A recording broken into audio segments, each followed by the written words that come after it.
So some of you, one in particular, have been asking me to upload new content, and particularly because this one specific person, I guess, misses the Integra, although I'm not 100% sure which Integra it is that you're talking about. If you wrote that comment and you're watching this message, I don't know if you're talking about the red Integra. There's been a lot of Integras on the channel. But anyway, so I am making some new content today. It's a little more random, and there's no Integras involved.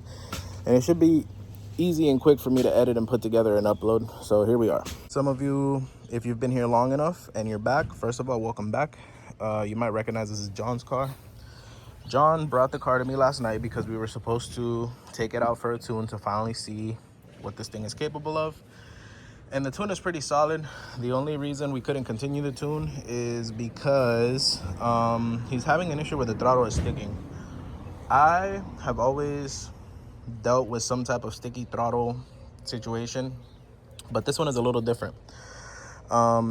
Usually most sticky throttle situations that I've endured are either because the throttle position sensor is sticking, or the throttle body itself is sticking. So usually due to something mechanical, but in this case, throttle body doesn't stick at all.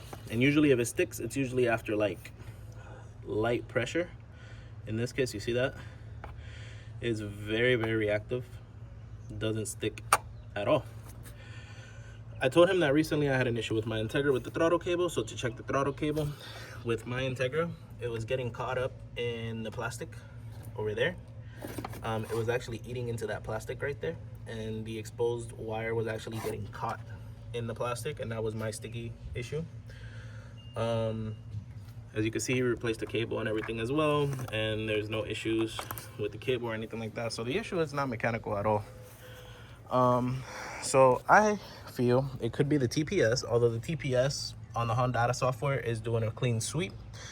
I'm also going to verify that the IAC isn't stuck, because if the IAC decides to try to overcompensate, that could be an issue as well. So here is the auto control valve. It looks pretty clean in there.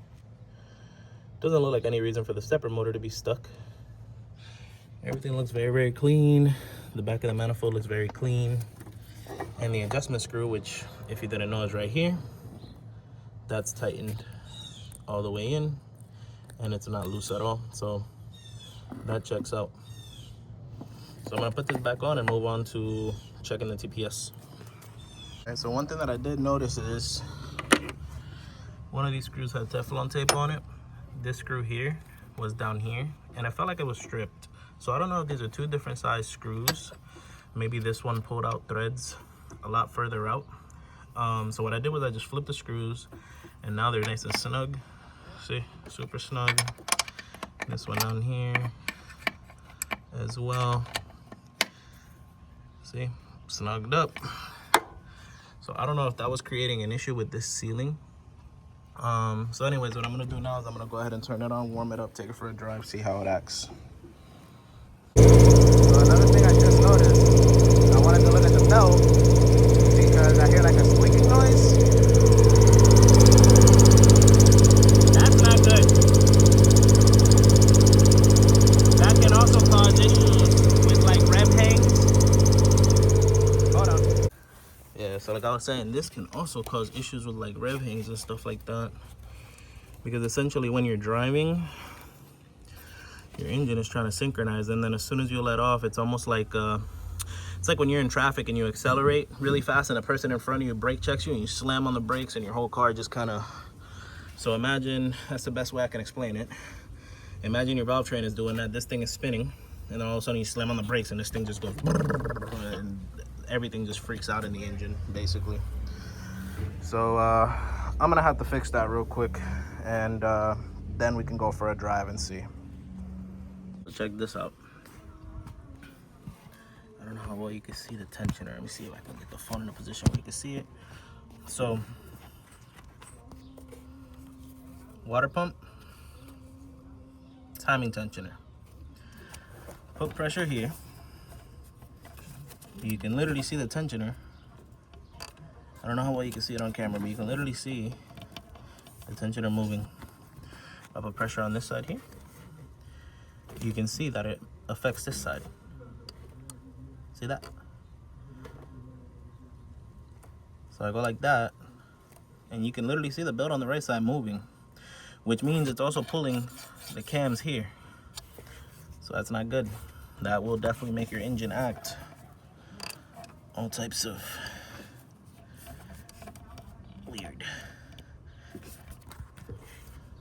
Yeah, that's not good. All right, so time to tear the timing down and get it all fixed. So here we go, got the power steering out the way.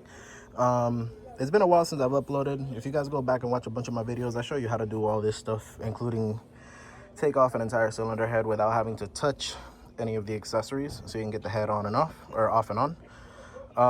But for those of you that are new, essentially you just remove these two size 12 bolts. Sometimes these will strip out, or depending on the vehicle that you get, they won't have them. But in this case, you can see some remnants of the threads there. When they strip out, it's not that big a deal. You can just get a bolt and a nut. But in this case, this one, it looks like an old AC compressor bolt maybe that got cut down or shaved down to make fit. I'm gonna run to the store and grab all new hardware. This bolt isn't bad, but I just like to leave new hardware where I work. So I'm probably gonna end up running to the hardware store and just grabbing new stuff and replacing that with new hardware. I'll show you guys exactly what I get. But yeah, essentially, if you ever strip these out, you can just go ahead and drill right through, put a bolt through there with a nut on the other side, and that's perfectly fine. And I would recommend some type of lock washer, especially if you're using a billet piece. That way it doesn't slip on you, because those flat surfaces without any pressure, once the drivetrain starts going and it starts pulling down with the belt, you can actually get this to start sliding down, just because like billet aluminum, especially if you're using like the factory stuff, like that material is fine because it's got a lot of pores. It's very porous. It's got stuff to grab onto, but the billet is just very smooth, so it can actually start sliding down and loosen up the belt for you. So I would recommend putting like at least a crush washer or something on there. But yeah, so now the only thing is, the good thing about not having a timing cover is that I can access everything freely. So usually on more performance-based builds, I prefer to do that. Also, John, if you're watching this, you got a cam seal leak. Guys, very important. I get a lot of people talking about LS VTEC leaks, B20 VTEC leaks. Everybody thinking head gaskets are leaking. If you have ARP head studs like this car does and you torqued everything properly, your head gasket is not gonna leak. It's not gonna leak like that. The oil channels are very, very far out. You're not gonna have any leaks like that unless you have a dowel pin that isn't sitting correctly, or something isn't sitting correctly, installation wasn't done properly, there's some type of gap. But in this case, if you see that and you tell me the head gasket is leaking, before you assume the head gasket is leaking, look up, because look, you have oil right here. And if you look even higher than that, you have oil right there, which could only mean one thing. It probably means that, see if we can see it. It's very hard to see. If you look here, this is all wet. Oh, look at that, that's all wet. So that means either your cam seal is leaking or your valve cover is leaking on the inside. Same thing on this side. If you look over here, a lot of people like to look at these little corners. Oh, your head gasket is leaking. No, you have your VTEC solenoid here, that can leak. You have a distributor here, that can leak. And of course, your valve cover can leak as well. So before making the assumption and tearing your whole engine apart to change the head gasket, which most likely isn't leaking, check all the other components that can leak and drip down to make it look that way. Please, please, please, I can't stress it enough. Take your time and look for the leak. Don't just assume and tear your engine down. All right, so the next step, hopefully you guys have the spring in place. I don't know if you can see it. There's a little spring hiding here. You can usually use like a flathead, or in my case, some needle noses. You can kind of pull on it a little bit. Just be careful not to bend it and mess it up. Give me 1 second here. It's kind of difficult to get in there. Okay, spring is out. Sorry, I couldn't show it. It was on backwards. I usually prefer to install them with, I usually prefer to install them with this facing like this way, so that way you can just like push it out, pull it up. but this one was on like this, so it was kind of hard to get in there and get it out. Now the next thing is, let's go ahead and loosen up this tensioner.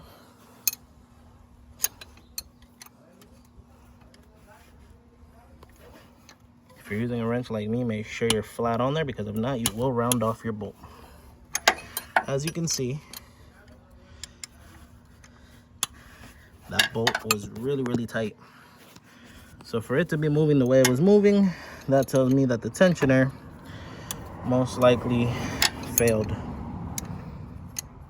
I just found out recently, I guess this can happen from just sitting. Before we completely take off the tensioner and redo the timing and everything, I'm gonna go ahead and snug it up.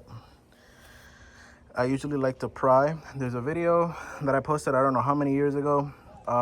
It was me putting together a B20 VTEC, and I showed you on an engine stand how to properly time that to where you have no slack on the belt at all. I've gotten backlash because people say that that's going to destroy the belt, that it's going to destroy the tensioner, this and that. I've used that method forever, including in my built GSR turboed Integra, and to this day it hasn't caused any issues. I haven't even needed that secondary tensioner that everybody's always talking about. So that's what we're gonna do here. We're gonna set this up and we're gonna see if the car turns on, if I can rev it up, and if it doesn't loosen up. If it doesn't loosen up, then we'll leave it at basically just installer error, which is very common on these, which is why I made the video that I made. If it does loosen up, then tensioner failed, and I'm gonna have to go source a new tensioner. Okay guys, she's tightened up. Look at this. Boom. Boom. No movement. No movement. It's still gonna flex a little bit, especially under load. But when it's off like this, no movement. Spring is back in place, holding it as a failsafe.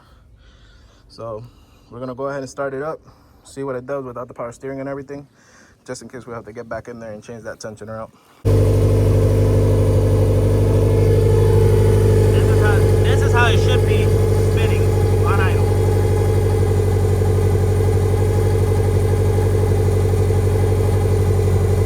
Give her a quick rev and see what happens.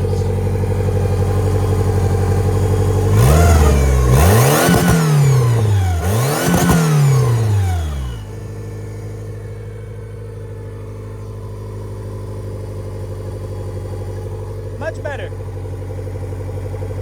Now I'm gonna go get the new hardware for that stuff, throw that back in, and we can actually go tune. And picked up some new hardware here.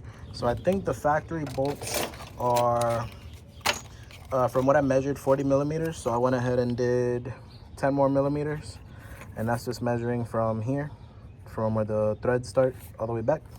I think 50 millimeters should be good for both top and bottom. And they're the same thread, so I'll be able to thread this into the bottom hole, which is still good. So we're gonna go ahead and get this thing mounted up real quick and start this thing up, warm it up, take it for a drive, and see what happens. Okay, now I was just double checking how he had this feed line set up, because I saw this little loop-de-loop thingy here.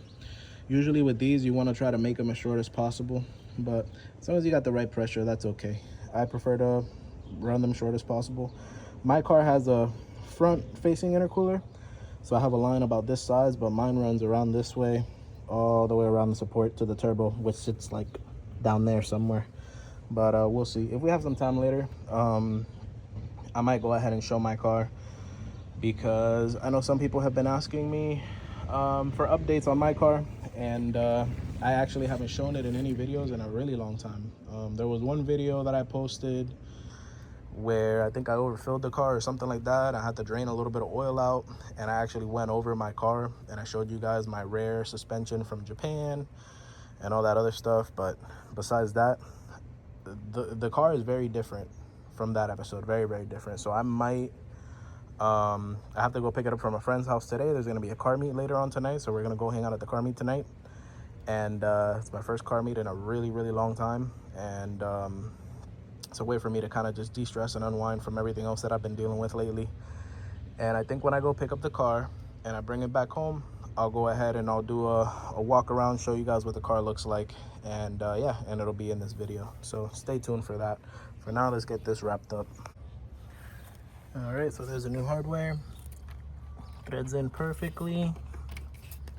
New hardware there, that fits perfectly there. And as I said, guys, I actually got these nuts. They have these little kind of things in the back. I don't know what you would call them, but that's actually going to help bite into the billet so that way it doesn't slip. Now, with this being a CRV, this is a CRV power steering pump. So it's a little different from the traditional like B series ones that you guys might be used to, which typically has the little butterfly thing there to adjust. So the way these work is it's got a 1/2 inch slot there. You put your ratchet on there, and then you just go ahead and pull up and then snug the bolt once you have the tension nice and tight. Okay, so we should be ready to tune, so let's go ahead and start her up. Let it get up to temp. Let's double check this belt and everything and see how everything works. Oil pressure is good, 80 psi. It is a stock pump in here. No shimming, no spacing, no porting, no nothing, just a stock OEM pump. Yeah, if there's anybody out there that wants to do a boosted B series like this, I can't speak for the single cams. Can't really speak for the Ks like that.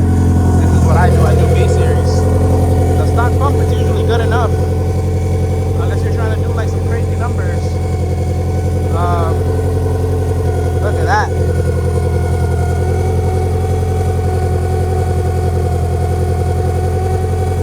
Very smooth. All the belts look good.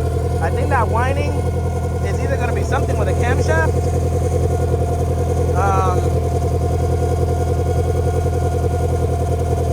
Yeah, he's going to have to take off the valve cover, take a look in there, see if one of these camshafts is wearing or something. We do know that that one seal is bad, so maybe that has something to do with it, some type of correlation. I have to double check the cam caps on here, make sure the cam caps and everything are all correct. Either that or it's the alternator. But it sounds to me like it's in the valve cover, now that I listen to it with everything on. But we'll see.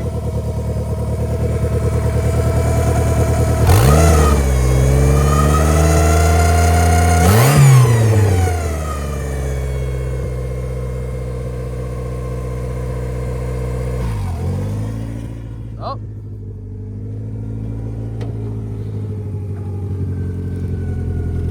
That's the sound of the IAC trying to compensate.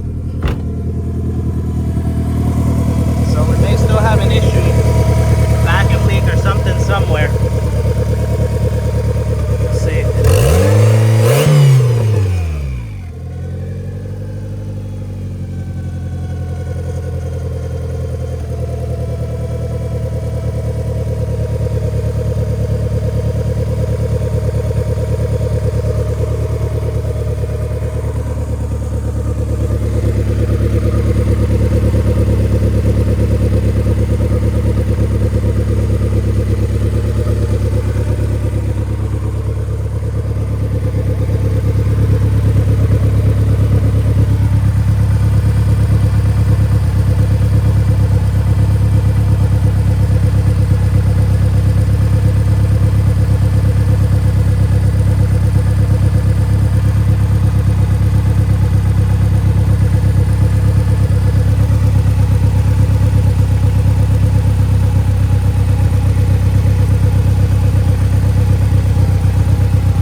Alright, so I took a quick, well, not a quick, but I took a lunch break, wanted to go grab something to eat. Went to go pick up this thing that you guys haven't seen in forever. And got the regulator, got the O-ring. So we're gonna toss that in real quick and see what we can make happen here. All right, here we go.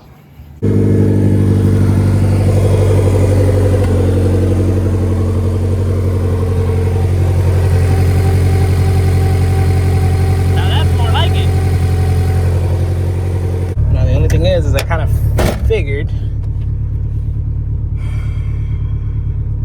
once I saw that regulator was so low, the fuel pressure was so low, I had a feeling my map was gonna get super rich. Because last night I had to add so much fuel to that map and I was like, this isn't making any sense to me. Like, I've never seen a vehicle ask for this much fuel and then when I give it that much fuel, it actually acts normal. So it was running fine, not saying that there was anything wrong with the engine, but the injectors were working overtime because there just wasn't enough fuel in the rail for the injectors. So the injectors were essentially just squirting everything they had. So now I need to bring that down. So essentially all I'm going to do here is make sure this is John's map.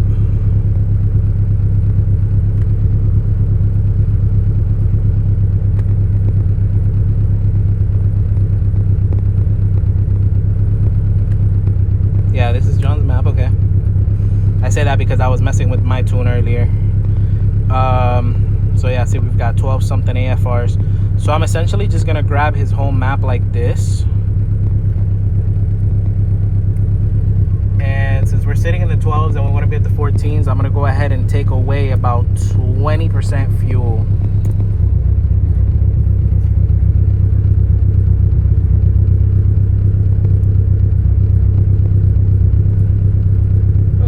Sitting at like 15, but we're at like 150 degrees. A little too much, so let's go ahead and add back in about 5%. I'm gonna go ahead and add another 5% or so. Only because I typically like to have my cars idling a little bit richer. Let me take away 2%.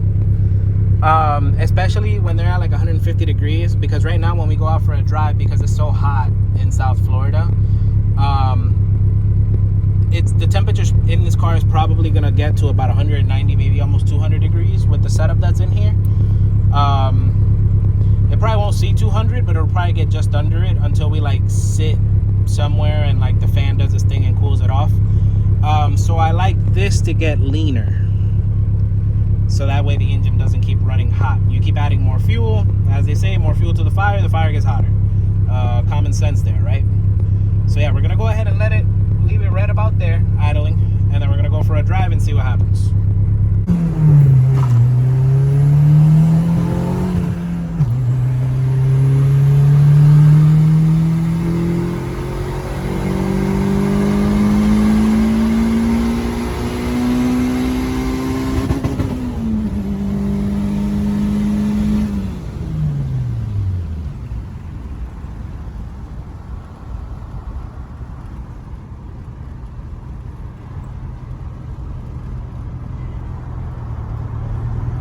That wasn't planned or anything, but yeah, that just happened. John's hatch just got the hell out of that Silverado.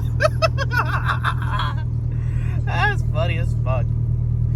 Oh boy. Alright, I'm gonna turn this thing home and I'm gonna turn this thing around and get it home, cool her off, and I guess I'll hit up John and see what he wants to do, if he wants her back tonight or what the deal is with it. Alright, so we're coming up to the end of the video.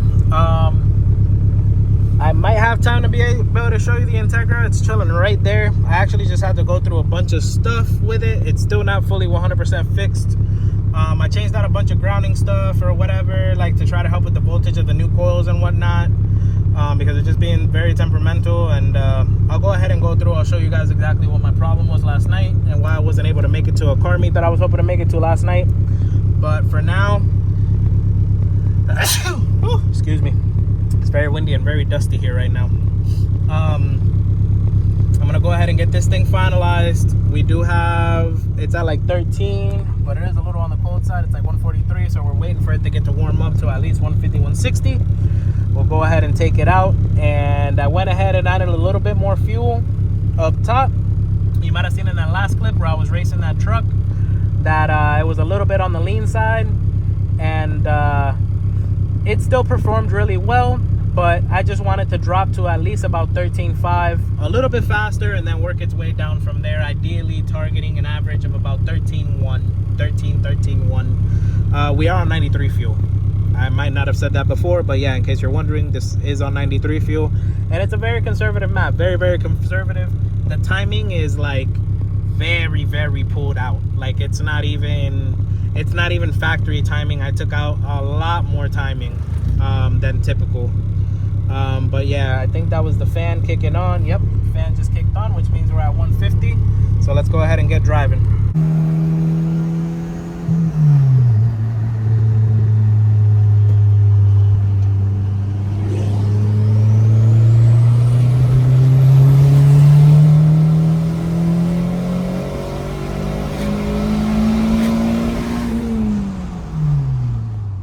I think it's safe to say we're good. Very good. Put the tune on that. Just as I promised you guys, I'll give you an update on the tag. So inside it looks a little wild. I got my Honda there. I'm just chilling on the floor with the cover off because I'm constantly fiddling with it. And yeah, so the interior is not very, very clean. It's because I'm constantly in here working on the stuff. These seats are getting faded and all that crap. I'm not too big on the interior. I'm more on like speed. But I will be cleaning this up soon. Looking for some new door panels, touching up the inside, like the hatch area and stuff like that. Maybe repainting it and stuff. I'm not sure. We'll see. But yeah, so this is the car. Pop the hood real quick. Oh, hood's already popped because I'm working on it.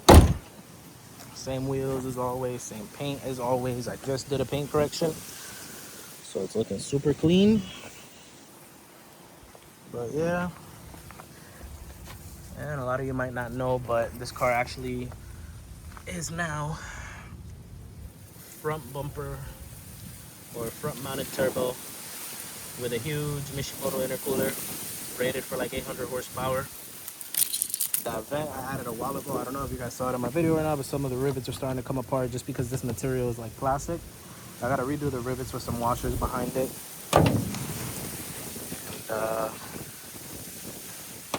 And this is what my bay looks like now.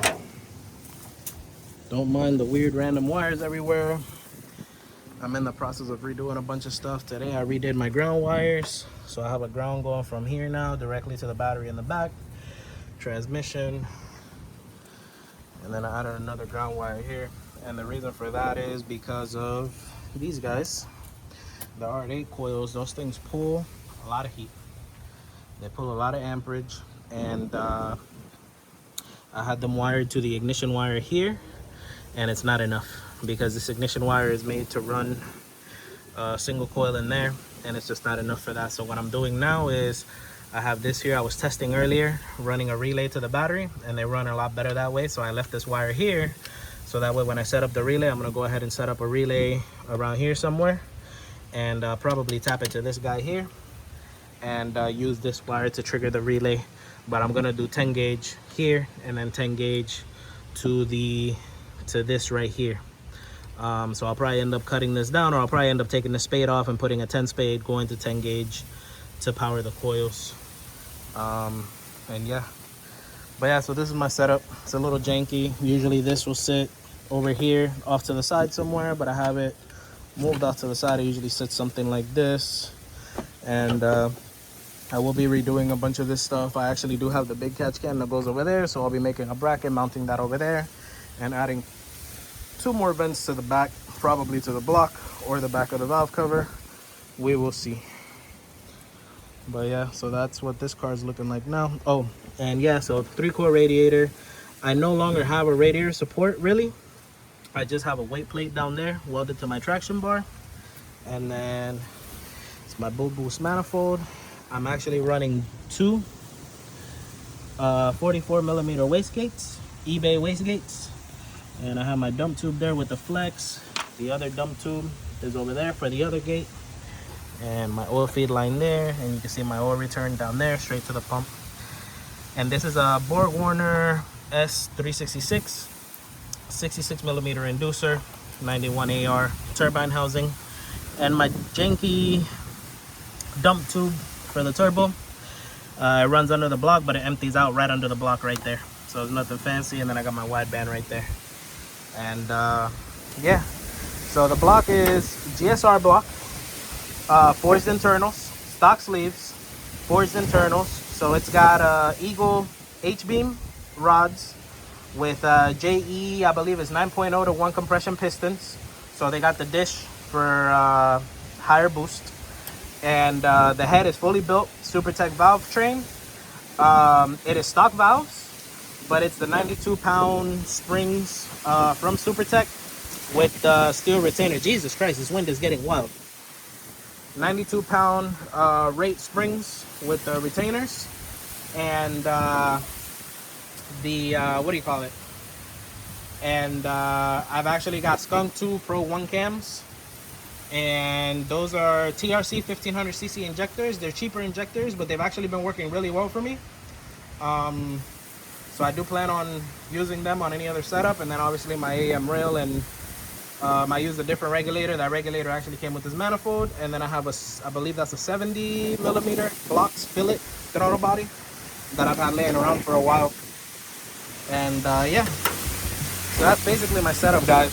But yeah, with that being said, yeah, if you're new to the channel, you like the content, make sure to like and subscribe, and please leave comments. I love seeing when you guys leave comments, you know, letting me know whether you like the content, don't like the content. If there's anything that I say that's wrong, I don't like to misinform people. I could be misinformed, so feel free to chime in and let me know if anything that you see on my setup is like booty or some way that you wouldn't do it, or if there's anything that you could help me improve.